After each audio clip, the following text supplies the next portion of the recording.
episode of No Nonsense Nana. Today, I thought we would talk about how I view God from my vantage point.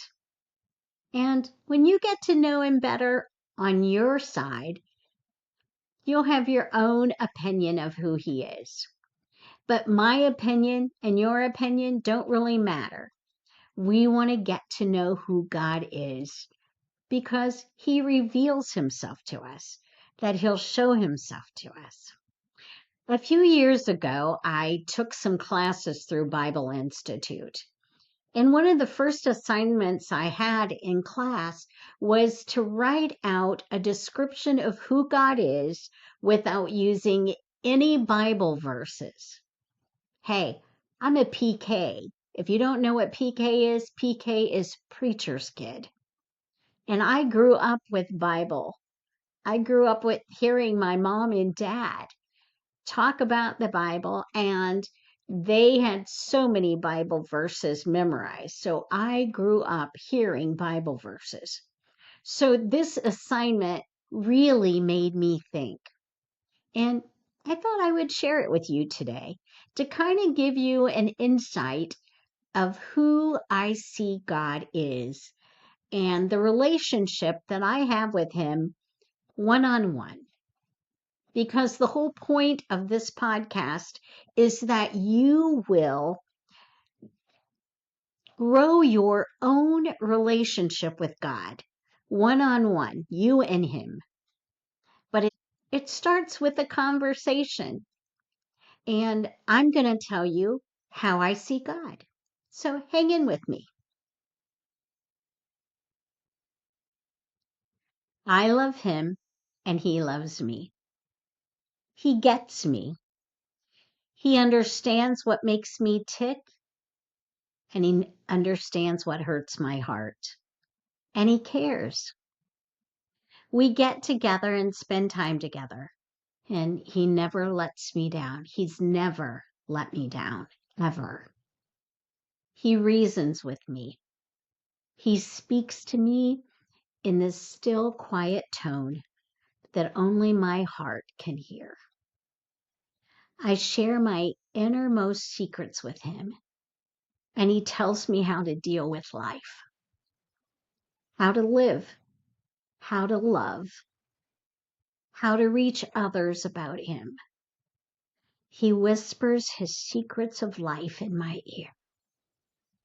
Oh, how I love those times, how precious they are to me. I don't always understand what He does, but in time and when I look back at it, it all makes sense. It was for my best. And those times when I don't make the right choice or I blatantly disobey, He allows me to go the wrong way and loves me back to Him. But then He disciplines me and reminds me there are consequences to sin. He reminds me to do the next right thing, and He will help me to make it to heaven.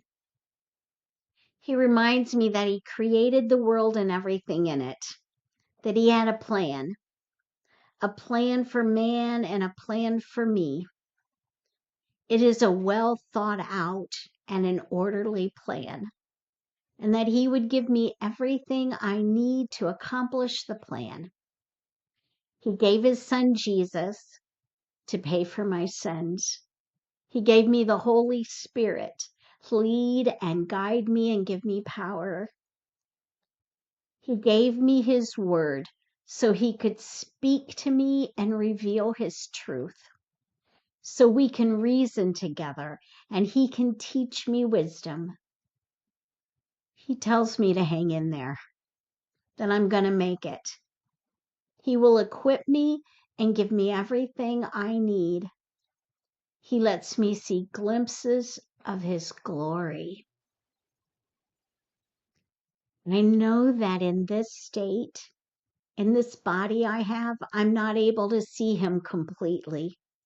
And yet what He shows me is so amazing that I can't imagine what it will be like to finally be able to step into his presence and see him completely for who he is. I think sunburn will have a whole new meaning. You know, sunburn, S-O-N, burn, to step into that kind of glory, the glory shining on us to the point that he glows all over us, like stepping out into the sun. Glory that makes us fall to our feet and hide our face.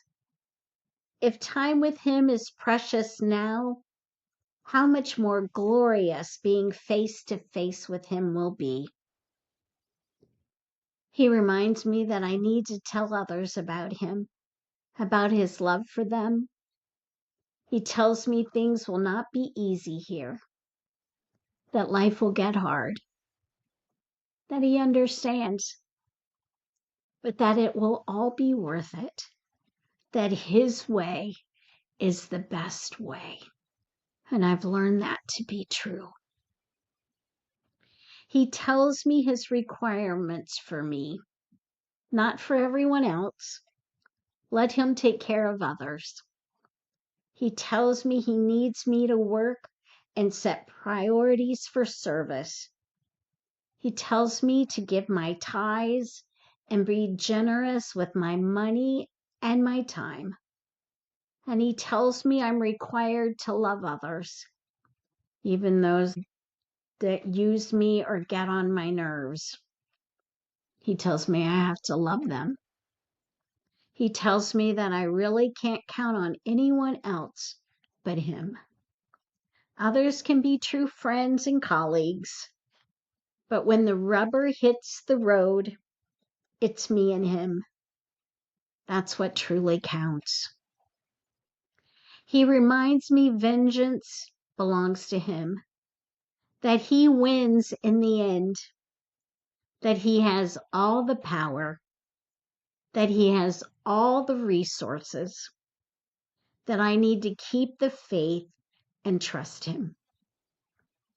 And at just the right time, he will be the final judge. Stay on his good side, and there won't be any issues. So I try to stay on God's good side. As my brother would say, to stay on the blessing side of God. Now, who could say no to all that? And all those reasons and so many more.